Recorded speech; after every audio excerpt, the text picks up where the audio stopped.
3차 시에서는 탄소 발자국이라든지 생태 발자국을 줄이기 위한 지구를 지키는 탄소 중립과 자원 순환 정책에 대해서 하겠습니다.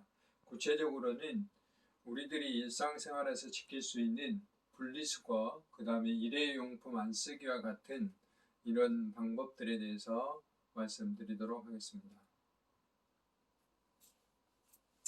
그래서 이번 시간에는 코로나19 팬데믹과 기후변화 위기에 대한 문제와 이와 같은 상황들을 극복하기 위한 챌린지 20을 통한 친환경 소비생활, 자원순환 정책에 대해서 알아보도록 하겠습니다.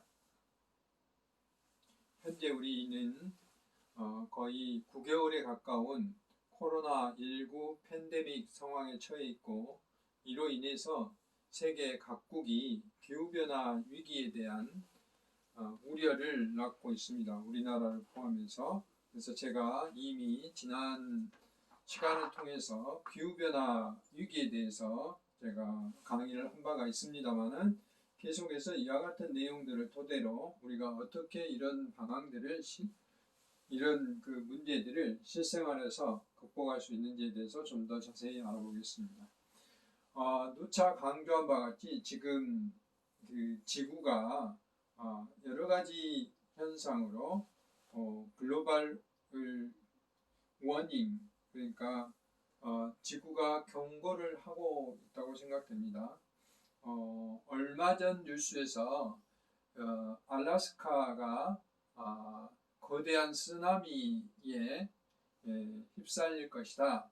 한 달 내지는 적어도 몇십 년 안에는 그런 문제가 발생할 것이다 하고, 이유는 지진에 의한 것이 아니라 북극에 있는 거대한 빙하가, 그러니까 거대한 얼음이 녹아서 그 얼음이 이 바다로 떨어지면 파도를 일으켜서 그런 문제가 발생할 수도 있다는 보도가 된 바가 있습니다. 이와 같이 우리가 그동안에 생각해보지 못한, 겪어보지 못한 일들이 지속적으로 일어날 수 있다는 경고가 계속 발생되고 있습니다.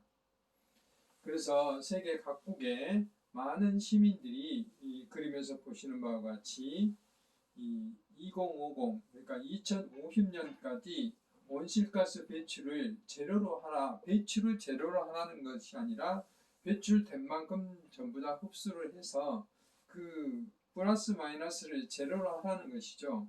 그래서 여기도 우리나라 시민단체인 기후위기 비상행동 관계자들이 지금 2050 계획을 수립하라는 그러한 시위를 하고 있죠. 이때까지만 해도 우리나라는 여기에 대한 구체적인 어떤 방안을 내놓지 않았기 때문에 9월 29일 날 이와 같은 행위를 하고 있습니다.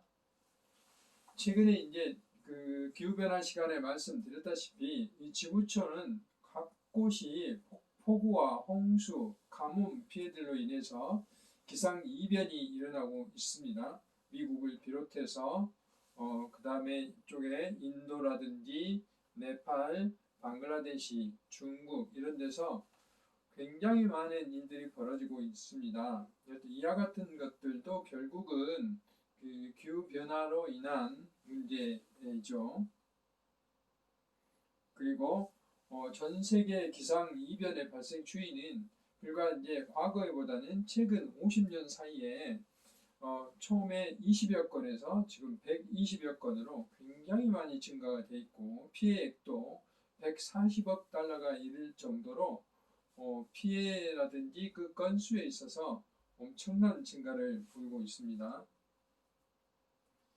그리고 정부 간 기후변화위원회 IPCC라고 그러는데요. IPCC에서 예고한 바에 따르면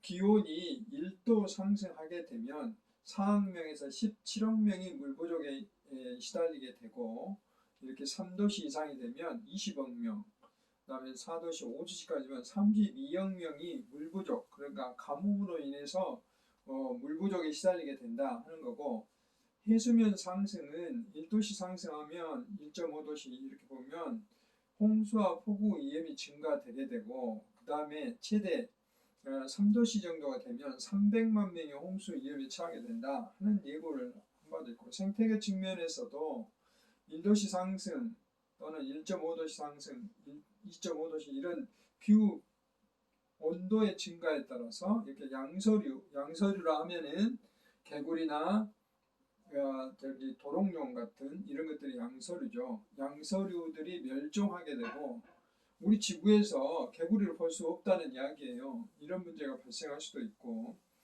그 다음에 바닷속에 있는 대부분의 산호들이 멸종할 수 있다. 그리고 5도씨가 상승하게 되면 지구의 주요 생물 대부분이 죽을 수도 있다는 이야기죠.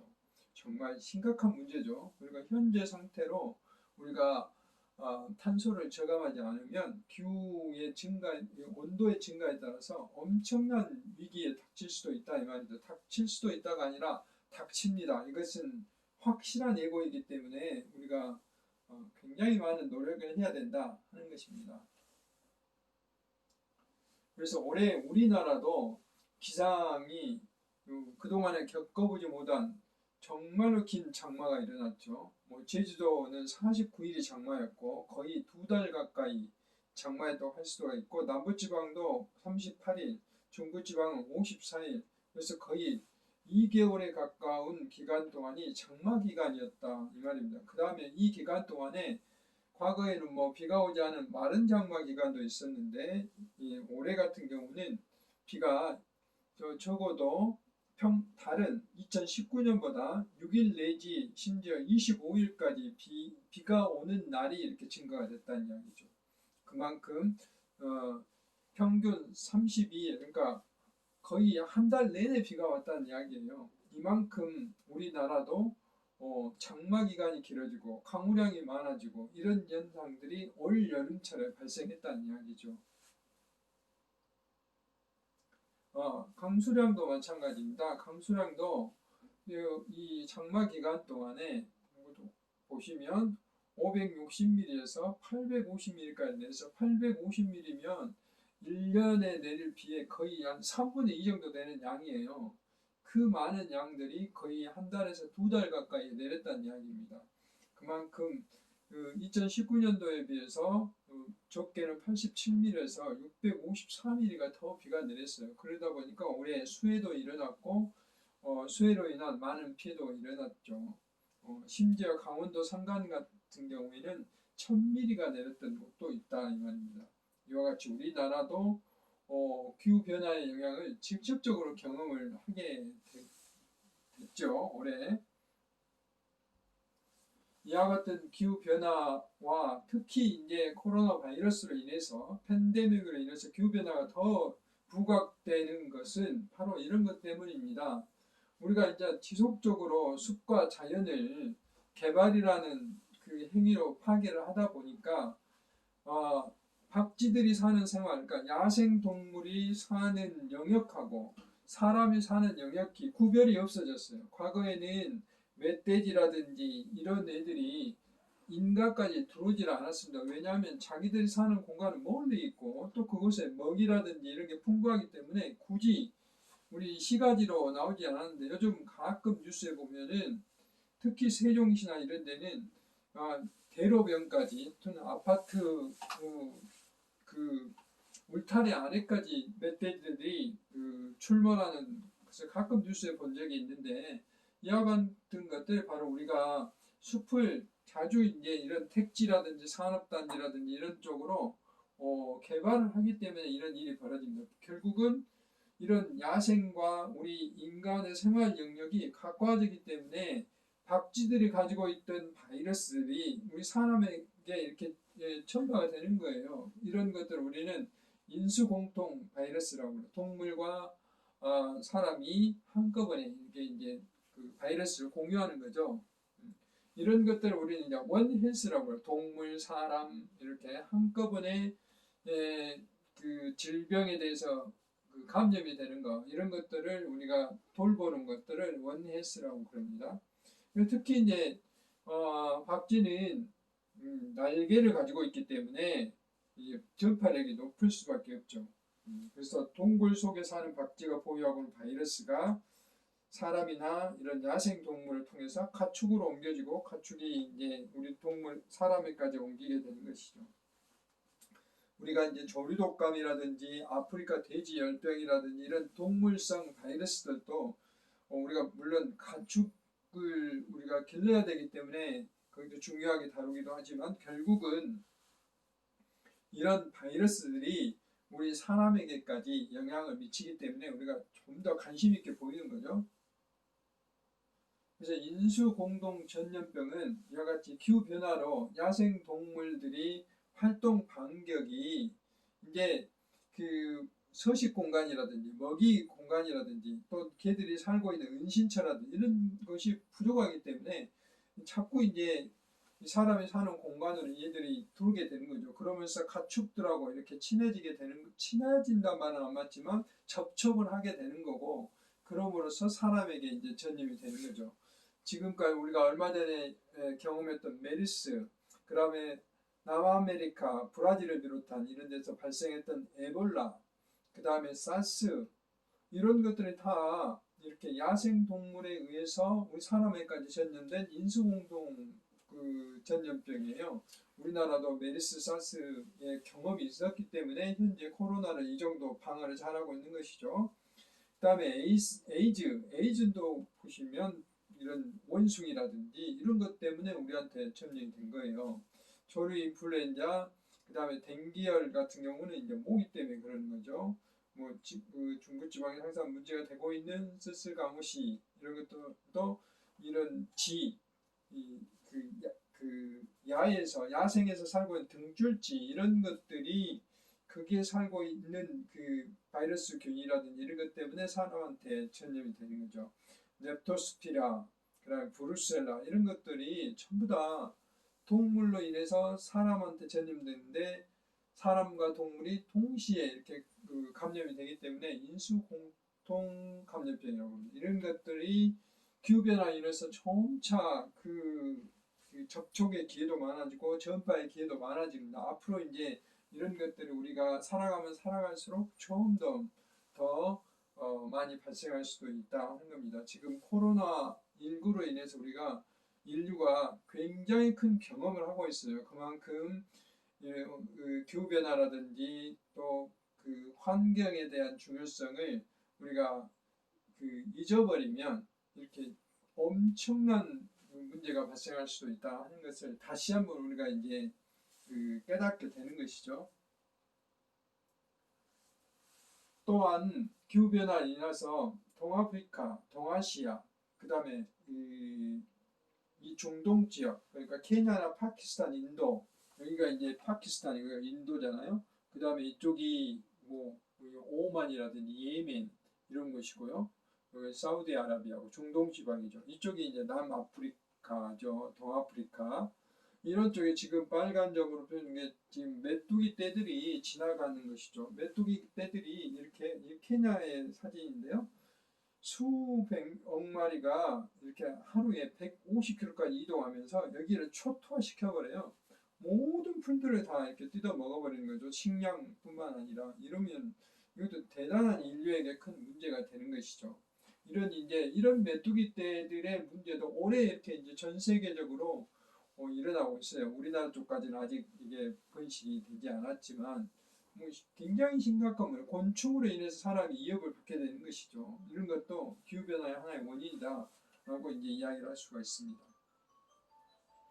그래서 이제 우리나라에서는 이런 것들을 이제 극복하고 또 코로나19를 극복하기 위해서 이제 한국판 뉴딜이라는 정책을 발표를 했어요. 그래서 현재 추진 중에 있는데 우리가 이제 뉴딜 정책이라 하면은 일찌감치 이제 미국에서 뉴딜을 폈죠.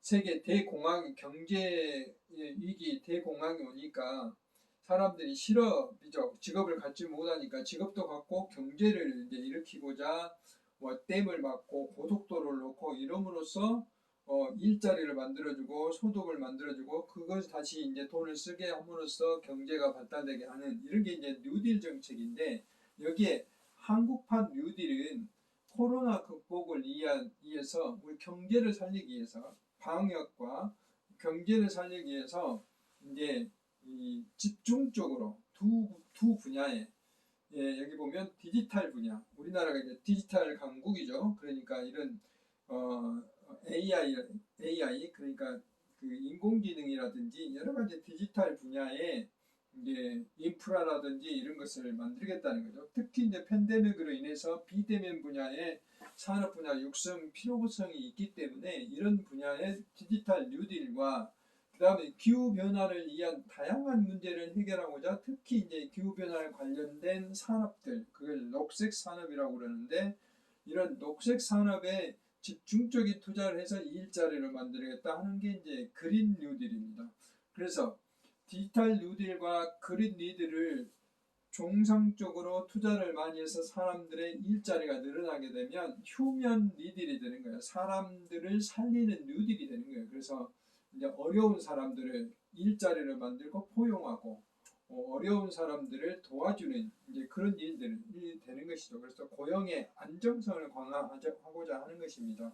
이런 것들은 환경 시간이 아니라도 뭐 시사 상식이라든지 이런데 여러분들이 어떤 대기업 시험을 본다든지 할 때도 굉장히 많이 나올 수 있는 그런 문제들입니다. 그래서 한국판 뉴딜이라는 것은 지금 현재 우리가 직면하고 있는 코로나19를 극복하고 코로나19의 위기를 극복하고 특히 경제 위기를 극복하고 기후변화 위기를 극복하고자 이 디지털 뉴딜과 그린 뉴딜에 집중적인 투자를 해서 우리 사회 전체가 이렇게 고용 안정망이 될 수 있도록 휴먼 니드를 실천하자 하는 것이 한국판 뉴딜의 상황입니다. 그러면서 2021년, 2023년까지 총 31조 원의 돈을 투자해서 55만 개의 일자리를 창출하겠다는 것이죠. 이제 그런 게 한국판 뉴딜이에요. 이것 결국은 앞에서 말씀드렸던 이런 팬데믹이나 기후변화들을 우리가 이제 극복하고자 하는 내용들인데 이것은 이제 단기간에 진행되는 거예요. 2020년, 2021년, 2023년까지 3년간에 걸쳐서 단기간에 진행되는 거고 이 다음에 이어질 것이 이제 탄소 중립이라는 것이죠. 그래서 이제 이 그린 뉴딜이라는 것은 어디다 이제 돈을 투자하냐면 여기 보면 리뉴얼블 에너지 그래서 재생에너지라면 태양광과 풍력 그다음에 수열 에너지 같은 이런 에너지들을 말하는데 이 에너지 정책을 이제 지금 같은 화석 연료 석유나 석탄이나 이런 연료에서 이제 재생 에너지로 가겠다 하는 것들이 이제 그 에너지 정책이 있고 또 한 가지는 우리가 살고 있는 집들을 그린 리모델링을 하겠다는 거죠. 지금까지 이제 그냥 지었던 그 벽돌집 이런 것들을 에너지는 이제 그 자력으로 생산하고 태양광이라든지 수열이라든지 제가 기후변화 시간에 말씀드렸다시피 롯데 월드 같은 경우, 롯데 그 타워 같은 경우는 한강물을 끌어들여서 그 물을 그 실내 냉난방으로 사용을 합니다. 그리고 이제 다시 물은 나가고, 그러니까 오염은 안 되면서 그 물이 겨울철에는 따뜻하고 여름철에는 시원하기 때문에 그 성질을 이용해서 난방을 하는 거죠. 그 다음에 이제 그런 그 한번 난방을 해놓은 그 공기들이 그 냉난방의 효과에 빠져나가지 않도록 벽에 그런 그 단열 효과를 충분히 만들어주고 이제 생산과 공기를 지키는 것 두 가지를 동시에 지원해주는 것이 그린 리모델링이에요. 그래서 이런데 집중적으로 투자를 하겠다는 거고 그 다음에 이제 이런 스마트팜 농사를 지은데도 지금 이제 뭐 그 연탄을 뗀다든지 또는 그 경유를 떼서 이런 뭐 상추나 배추 이런 걸 우리 도마도를 재배하고 그러잖아요. 그런데 이거를 이제 그 스마트팜은 물론 컴퓨터로 AI로 이걸 조절하기도 하겠지만 여기에 물이라든지 그 다음에 특히 여기에 그 연료 이런 것들을 아까 태양광이라든지 지열이라든지 수열 물을 가지고 충분히 이제 재배할 수 있다는 거죠. 이런 방향으로 가는 게 이제 그린 뉴딜의 하나의 분야입니다. 그래서 이제 금년도에 우리가 P4G라는 게 있어. P4G, G가 이제 하나, 둘, 셋, 네 개가 있어서 이게 하나, 둘, 셋, 네 개잖아요. 그래서 이제 그 G라고 그러는데 4G라고 그러는데 이게 보면 그린, 글로스, 글로벌 골이잖아요. 그러니까 그대로 해석하면 녹색 성장, 그린 그로스, 그 다음에 글로벌 골, 그러니까 지구가 목표로 하는 파트너십, 파트너십이에요. 그 파트너니까 연대를 하는 그런 국가 간의 어떤 연합체예요. 이것을 덴마크가 주도를 해서 2017년도 9월에 만들었어요. 우리나라도 여기에 참여를 하고 있는데 우리나라도 12개국이 덴마크, 네덜란드, 방글라데시 뭐 이런 나라들이 참여를 했는데 우리나라도 여기에 상당히 주도적 역할을 하고 있어서 금년도 2020년도에 2차 회의를 우리나라에서 할 예정이었어요. 그런데 코로나 팬데믹 때문에 내년으로 이제 내년 9월쯤으로 지금 그 연기를 해놨어요. 아마 내년에 열리게 되면 이제 지금까지 파리 협약이나 뭐 이런 것도 민간 파트너십이 잘 진행되고 있는데 여기서도 구체적으로 우리가 그 민과 관이 파트너십을 만들어서 이제 기금을 만들고 기금을 가지고 뭐 그 이런 방글라데시나 이런 조금 이제 개발도상국 못 사는 나라의 그 기후변화 완화를 위한 또는 적응을 위한 지원을 해주고 이렇게 함께 연대하는 그런 것들입니다. 이제 이런 국제적인 노력도 하겠다는 것이죠. 그리고 이제 그것만 해가면 안 되겠는데 무엇보다 이제 탄소를 많이 배출하는 게 공장들이잖아요. 사업장이 기업들이기 때문에 이렇게 A라는 기업에서 실제 이제 이만큼의 목표량만 할당을 국가로부터 받는데 본인들이 노력을 해서 이만큼만 배출을 했어요. 나머지 이만큼이 남아요. 잉여가 남기 때문에 이만큼을 다른 회사에 팔 수 있어요. 여기다가 다른 회사에 팔면 이 회사는 이만큼 사용한 만큼 더 개발을 할 수 있다는 거죠. 또는 여기 있는 것처럼 여기서 이만큼 구매를 했고 요만큼 개도국 개발도상국에서 그 기후변화에 대한 어떤 투자라든지 이런 게서 그 효과를 이만큼 벌어들인 거죠. 그래서 좀 더 많은 이제 이 기업은 그 기후변화에 대한 온실가스를 배출할 수 있다는 거죠. 그래서 이런 탄소를 살고 팔고 할 수 있어요. 탄소의 그 배출권을. 그래서 그 전 세계가 1% 정도만 이 탄소를 감축을 해도 그 투자 효과가 엄청나고 기후변화의 효과도 엄청나다는 것이 이제 이렇게 보도도 되고 있고 실제로 이제 이루어지고 있는 것이죠. 이제 민간 차원에서는 지금 이런 운동을 하고 있어요. 지금 현재 390ppm인 CO2를 이제 350ppm까지 줄이자. 그래서 이런 개인 에너지 활동도 전기, 가스라든지 가정, 교통, 행사 이런 거 할 때도 CO2를 줄일 수 있는 어떤 방안들을 만들고 자전거를 탄다든지 걸어다닌다든지 나무를 심는다든지 이런 거 하자는 거고 또 기업이나 단체 차원에서 건물이라든지 이런 것을 노력을 하자는 것이죠. 그래서 나무 심고 이런 그 풍력이나 태양광 같은 재생에너지를 사용함으로써 탄소를 획기적으로 줄이자는 거죠. 이런 게 이제 탄소 중립 운동이에요. 그래서 탄소를 배출하는 양만큼 다시 흡수를 하든지 어디다 저장을 하든지 그래서 제로로 만들자는 거죠. 이것을 넷 제로라고 그래요. 넷 제로. 탄소 중립이라고 그럽니다. 앞으로 이제 여러분들이 어떤 분야에 있든 간에 이 탄소 중립이라는 개념을 이해해야지만이 각종 회사의 어떤 입사 시험이라든지 또는 뭐 공무원 시험이라든지 이런 데도 이런 탄소 중립에 대해서는 상당히 강조를 많이 하고 있기 때문에 아까 한국판 뉴딜, 탄소 중립 이런 개념들을 여러분들이 확실히 이해를 했으면 좋겠습니다. 그래서 현재 세계 70여 국가가 2050년 탄소 중립 선언을 했어요. 우리나라는 그동안에 탄소 중립 선언을 하지 않았다가 앞에서 제가 설명했다시피 막 시민단체도 탄소 중립을 해라.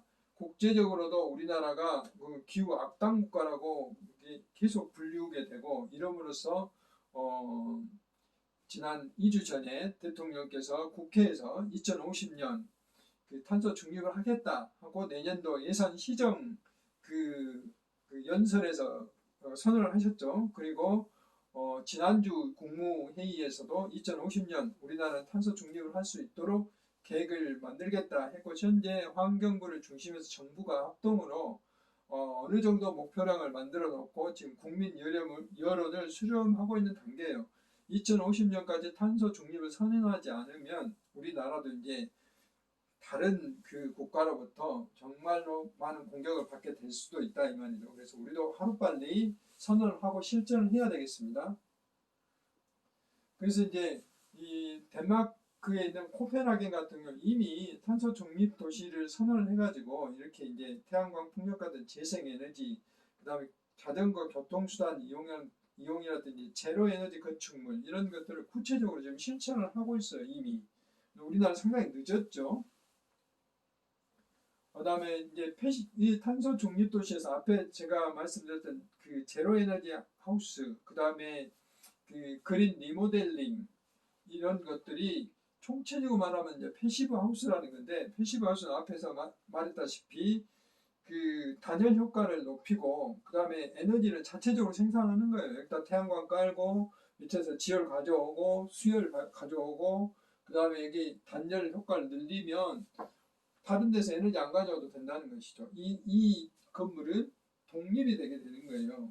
그래서 화석연료 사용은 최대한 억제하고 태양광, 지열 같은 재생에너지 이용하고 건축물 내부에 있는 에너지가 밖으로 빠져나가지 않도록 하는 이런 것들을 우리는 패시브 하우스라고 그러는데, 요즘은 패시브 하우스를 건너서 이미 제로 에너지 하우스로 바뀌었어요. 이제 제로 에너지 하우스로 만드는 게 이제 우리들의 목표죠. 그게 이제 그린 리모델링이라는 거죠. 태양광 도시의 독일의 프라이부크에 대해서는 제가 이제 기후변화 시간에 설명을 했던 도시입니다. 뭐 구체적으로 다 뭐 심지어 시간제 전기요금제, 피크타임 때 그 전기요금을 많이 받고 뭐 남들이 안 쓸 때는 적게 받고 하는 것들이죠. 그런 것에 대한 이야기입니다.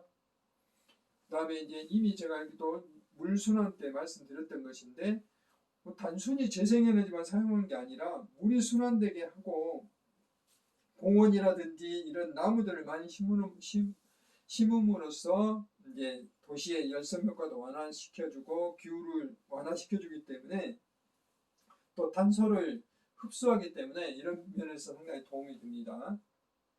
그래서 이제 민간 차원에서 이런 지구를 살리는 챌린지 20이라는 도전이 있어요. 이게 이제 자전거를 탄다든지 뭐 이런 것들이에요. 우리나라도 창원의 누비자, 대전의 타슈, 순천의 온누리, 서울의 따릉이 등이 자전거를 이제 빌려주는 그런 그 정책이에요. 이런 것들을 이제 우리가 이렇게 따라가면서 20일간 실천을 해보는 거예요. 여러분들도 인터넷에서 한번 이거 챌린지 20을 찾아가지고 이 중에 몇 가지라도 한번 실천해 보십시오.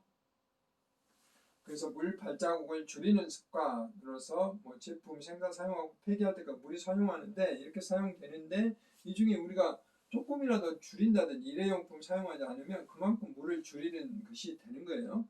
그 다음에 이런 빈티지 샵에서 옷을 이렇게 재활용한다든지, 냉장고도 그냥 냉장고에 검은 비닐봉지에 막 집어넣는 것보다는 투명한 용기에 집어넣어서 볼 수 있도록 하고, 보신 바와 같이 냉장고 밖에 뭘 어디다 저장했는가를 이렇게 냉장고 지도를 그려놓으면 쉽게 찾을 수가 있다. 이것도 에너지 절약의 큰 방법 중에 하나예요. 이것도 챌린지 20의 하나예요. 그러니까 여러분도 실천해 보시기 바라고, 플라스틱 사용하지 않는 거, 프리 챌린지, 이것도 이제 여러분들 구체적으로 앞으로 실천해 볼 수 있는 것들이에요. 2021년도부터는 이제 텀블러를 구체적으로 많이 사용하면 됐고, 일회용 컵을 여러분들 사용하게 되면 아직 돈의 그 금액은 정해지지 않았지만 적어도 뭐 몇천의 금액을 여러분들이 커피를 사면 보관을 하고 다시 그걸 갖다 주면 그걸 찾을 수 있는 제도가 만들어졌어요. 그때부터 시행이 됩니다. 그 다음에 여러분이 이제 운동도 하고 건강도 하고 쓰레기도 줍는 그런 운동이 바로 플로깅 챌린지라는 거예요. 뛰면서 쓰레기도 줍는, 이거는 이제 스웨덴어로 플로깅 업 해서 이삭을 줍다는 뜻이고, 조깅은 영어로 이제 뛴다는 뜻이죠. 이렇게 또 우리나라에도 현재 활발히 진행되고 있으니까 여러분들 학교에서 동아리 같은 데서 이런 활동을 해보면 참 좋겠죠. 분리수거에 대한 겁니다. 분리수거 이제 최근에 정책이 많이 바뀌고 있는데 제가 이제 그 아파트에서 이거 안 된 사례, 모범 사례, 이것도 완전한 모범 사례는 아니지만 이렇게 여기 보면 라벨을 떼어내야 돼요. 이렇게 하얀 것만 모아서 이렇게 배출을 해야 되는데 이런 착한 시민도 있더라 이 말이죠. 우리는 대부분 이렇게 배출하고 있는데요. 뭐 이게 뭐 스티로폼이나 막 섞여갖고 버리고 있잖아요. 근데 제대로 분리를 하자는 것이죠. 앞으로 이제 정부 정책이 바뀌었기 때문에 여러분들 구체적으로 이렇게 배출을 해야 됩니다. 그런 시스템이 만들어지겠죠. 이런 색깔 있는 뚜껑은 따로 배출을 해야 돼요. 그래서 이런 자원은 시작부터 끝까지 지금까지는 이렇게 선형으로 채취, 생산, 소비, 폐기로 끝났는데 이런 것들을 선형 경제 구조라고 해요.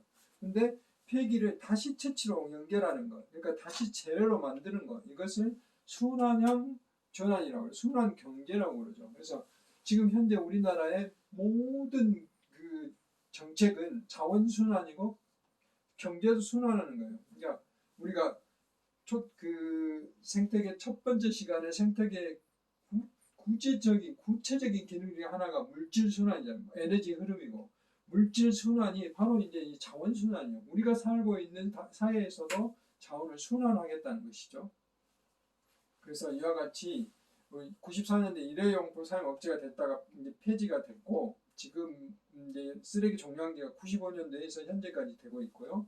일회용 보증 컵 보증제가 2008년도에 실효성이 없어 폐지가 됐는데 다시 부활이 됐어요 지금. 그래서 이와 같이 이제 역사가 이루어지고 있고 불량 배출 제도 표시는 이렇게까지 완벽히 해놓은 게 없는데 어떤 곳은 이렇게 다 돼 있잖아요. 노란색은 페트병을 넣으라는 거고, 회색은 캔유를 넣으라는 거고, 유리병은 이렇게 이제 이 주황색이에요. 이렇게 색깔별로 뭘 어떻게 넣으라는 게 다 이게 법으로 다 정해졌어요.